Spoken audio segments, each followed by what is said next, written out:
they were taking samples for. When you connect the dots, the light goes on. And Houston on one with the water in the helmet report. Go ahead. Yeah, Terry was saying that he's got some water in his helmet. He just noticed it a minute ago. It's about 3 inches in diameter. It's kind of pooling on the front side of the helmet above his eye level. And he does feel a little bit of squishiness in the back of the hat. Not bad. I'm watching. I don't see anything dramatic. And if you agree, I'll just go ahead and take it off. Well, Kerry, you look better than I remember you. Water in his When you suit. connect the dots, the light goes on. Well, a potentially deadly situation forces one astronaut to cut his spacewalk by more than half after an equipment malfunction in outer space caused him to nearly drown inside of his own suit. It's an incredible story. Trace has more for us on this in Los Angeles.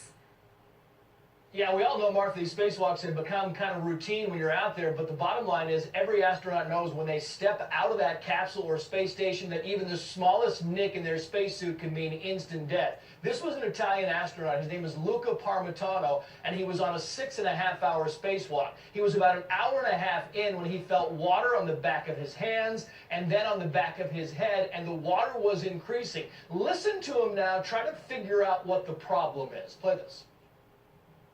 Yeah, 50 to 50 might not be the water back. There's no other place for it to come. Unless it's sweat or urine. I guess it must be sweat. But yeah, how much can I sweat though? My hand is really wet. And I am feeling that it's increasing.